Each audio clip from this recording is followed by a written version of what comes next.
Also, the Kim Mulkey article in the Washington Post, that came out, and she was labeling it a hit piece. She was drawing our attention to it. And there was nothing in there where I went, oh, I didn't know that, except for being estranged from her family, which, okay, that has nothing to do with her as a head coach. How she treated some of her players at Baylor, that was not a surprise. I mean, she has a singular focus, and that is winning. She's no different than Bob Knight. So if we want to trumpet Bob Knight and, recognize his greatness, Kim Mulkey is, cut from the same cloth. Not all of her players, not all of his players liked him. Now, Bob took matters into his own hands, literally, with one of his players, Neil Reed. But Kim Mulkey is tough. But you sign up to play for her. Players transferred in to play for her. She wants to win. You may not like it, but I don't look at her as a villain.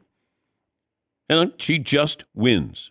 That's what she's told to do, paid to do, expected to do. But I read the Washington Post piece, and I went, okay.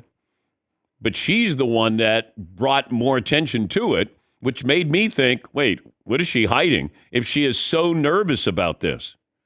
And they timed it out. I thought it was going to come out on Sunday, came out on Saturday. You want to time it so it's right before LSU's game, and then all of a sudden they're talking about it afterwards. Well, she said she hadn't read it, and I don't know if that's true or not, but this is what she does. She's tough. Bill Belichick doesn't try to be your friend. I don't know if Kim Mulkey's trying to be your friend. She's trying to be, and I think, depending how long you played athletics, you do have coaches where that guy doesn't like you. He doesn't. But there is a respect, like Vince Lombardi. His players didn't like him. As one of his players, the famous quote, he treated us all the same. He treated us like dogs. As long as you're being fair to your players, then that's usually all you're asking for with a coach. Just be fair, be respectful. They play hard for her, and you had two of their best players who transferred in to play for her. It's not like you go, oh my gosh, I didn't know she was this way. Mike Krzyzewski, very demanding. Bill Belichick, very demanding. It goes along with the territory. It's hard to be and have sustainable greatness as a head coach without upsetting somebody. And yes, she had issues with some of her players, sexuality, social media. She, sat down Angel Reese, her star player, for 4 games earlier this year. She demands greatness out of you. And sometimes what happens is a coach will ask for you to clean up your flaws when they don't clean up their flaws. Bob Knight would always yell at his players, have composure. Bob Knight never had composure, but he was a great coach. So I read it. I didn't really see anything that I didn't know or that I went, boy, that raises a red flag.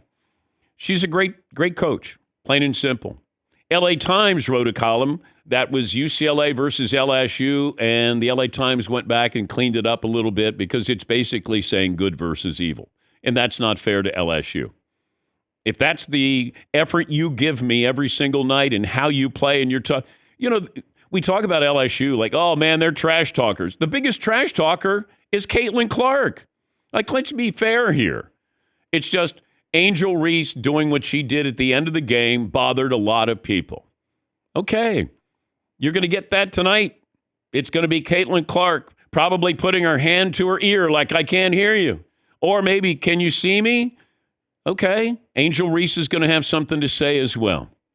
They're not going to be friends tonight, but they said they're not enemies. Tonight, you're opponents, and it'll be fun. And Kim Mulkey, she's going to be fired up as well. Guaranteed to be sparkling, maybe in a variety of ways there. So I look forward to it. The storylines for the women match up. You could not have scripted this. Well, they did script it. They were hoping you get to UConn, USC, LSU, and Iowa. This is a year in the making. We were worried that maybe you're going too early with Iowa and LSU meeting in an Elite Eight instead of a Final Four, or maybe the potential for a national title game. Make no mistake about it. USC is for real. Juju Watkins is the next star. And in 4 years from now, if she's still playing in college basketball, we might be talking about her in the way that we talk about Caitlin Clark. It's a different style. But Juju Watkins dominates. Paige Beckers, what a wonderful story to come back from 2 knee surgeries to play for the greatest women's coach of all time, one of the greatest coaches of all time. Undermanned, not a deep roster, and here they are. Look forward to that as well. The storylines are wonderful, and they have the stage to themselves tonight.